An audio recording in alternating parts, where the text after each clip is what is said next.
Third group आम्हाला topic भेटला आहे टीबी म्हणजे ट्युबरक्युलोसिस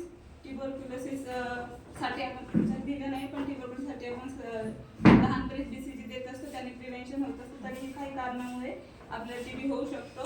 सुरुवातीला टीबी हा एक बॅक्टेरियल इन्फेक्शन आहे, मायक्रोबॅक्टेरियम ट्युबरक्युला या बॅक्टेरियामुळे होतो, किंवा क्रोनिक लंग डिसीज असेल तेव्हा ही इन्फेक्शन होऊन आपल्याला टीबी हा होऊ शकतो.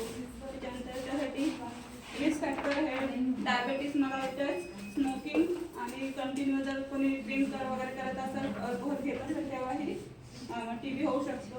त्यासाठी सिम्पटम्स त्याचे आहेत की इम्युन सिस्टीम लो होते,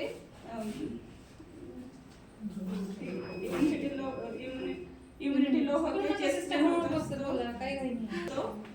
पेशंटचं वजन कमी होते, कंटिन्यू कफ असतो, कफमध्ये कधी कधी ब्लड येतं, फिवर असतो त्याला, कारण की इम्युनिटी त्याची कमी झालेली असते, जनरल विकनेस असतो, आणि जास्त प्रमाणात जर टीबी झालं तर लूज मोशन पण जास्त प्रमाणात होऊ शकतं. त्यासाठी टेस्टिंग आहे की आपण स्पुटम टेस्ट करतो, एक्सरे करतो आणि ब्लड टेस्ट करतो. मॅनेजमेंट त्यासाठी की आपण मॅनेजमेंट काय करू की हिस्ट्री वगैरे घेऊ त्याची, आणि जर छोट्या सेंटरला असेल तर सब सेंटरला आपण रेफर करू PS वगैरे, आणि तिथून मग ते हायर सेंटरला रेफर होईल, तिथे त्यांना एटीपीस वगैरे भेटते. नर्सिंग रोल आहे की